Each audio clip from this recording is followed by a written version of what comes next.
Shalom, everyone. Rabbi Eric Solomon, Beth Mar Synagogue in Raleigh, North Carolina. More morning Torah. So this Shabbat, Parshat Chayei Sarah, it says the life or lives of Sarah. It's actually sadly about the death of Sarah.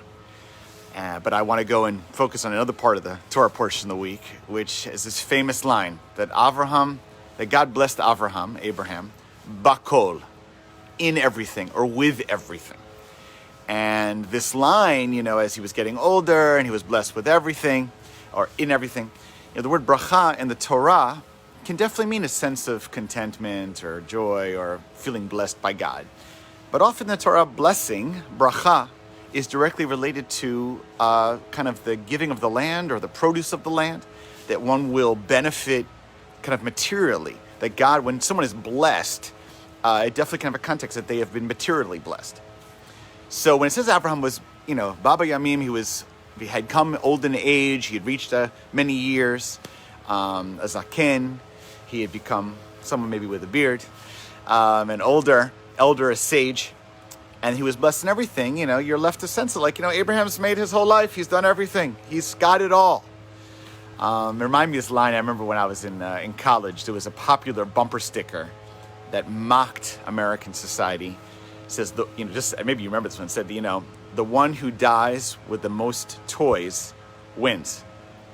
And it was a social commentary. It's something you see at a university, like a college campus, This idea in American or Western capitalism that there's this idea in the culture that those that have the most money, the most wealth, the most material things, by the end of your life, as if you win. Like the end, you won the game, if that's what you do. Now we know, and the Torah presents this, and any serious wisdom tradition teaches us that that's not true. That life isn't something you quote-unquote win, and you don't, if you do win it, whatever you want to say about winning, it's not something that gets won by material possessions. And that comes directly from this particular line. Abraham was blessed bakol, with everything, in everything.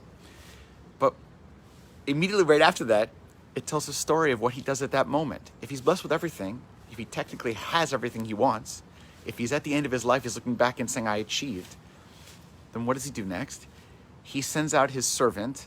It's a non-named servant, but it appears it's Eliezer, according to rabbinic tradition, his loyal companion, to go find him a match for his son, Isaac, Yitzchak.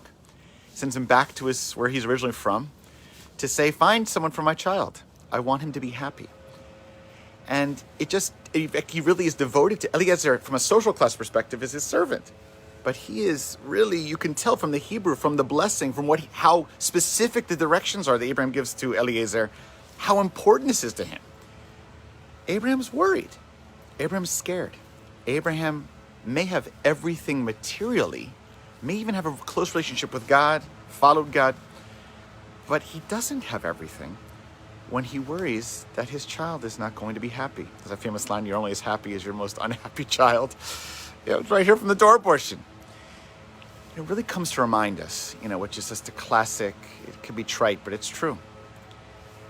Material wealth, it gives you security, it can give you freedom, it can give you many things, give you some power. But it doesn't give you happiness. It doesn't give you tranquility. Relationships do.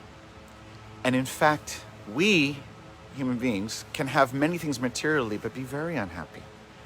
There's one thing I've seen as a rabbi, is that, as a rabbi, as a clergy person, a lot of clergy people, we have this tremendous privilege, is we get to interact with people in different stages of people's lives, different people, different moments, that anyone in different social class, whether you're the President of the United States or a person who struggles with a job or a person who struggles sadly with mental illness or loss, everyone, I don't care, college educated or barely have a high school diploma, it doesn't matter.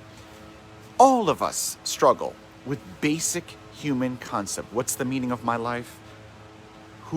My relationship with my spouse, if I'm blessed to have one, children, parents, friends.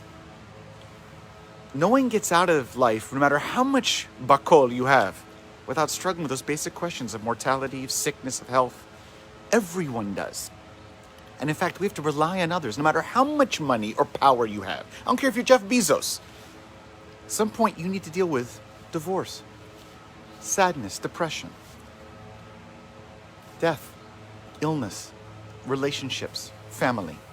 Even Jeff Bezos, Elon Musk, all these, if they are blessed with children, they're going to worry about them too, just like Abraham. So what's the message? Abraham was blessed bakol. Yes, he with many things, and he took many risks, and he earned that blessing, no question. But in the end, he too needed Eliezer to help him fulfill and find tranquility, calm, and care for his child. That's universal truth. At the end of our lives, it's not going to be about whoever has the most toys wins. Although, please God, there's nothing wrong with being successful in one's career or finances or economics or whatever. In fact, it's beautiful. You can give to charity, tzedakah, make a difference, provide for your family. There's nothing wrong with that. It's a mitzvah, in fact. But in the end, that's not the point of life. The point of life is, what can we do for people we love? How can we help people we love? How can we help people and how can those affect the most important people, maybe people that may be in a total different social class or place, that may help us achieve tranquility that has nothing to do with money. It's what money can't buy. One of my favorite lines in rabbinic literature is that there is blessing only in things the eye cannot see. It's a famous line. I love it. Is that blessing is not just something in those you see, like jewelry or houses or I don't know.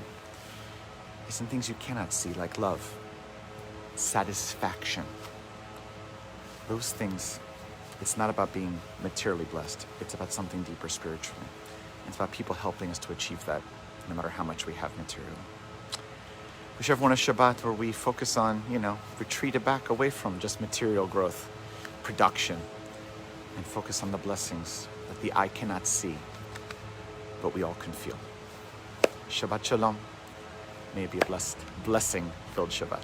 Kol Tuv.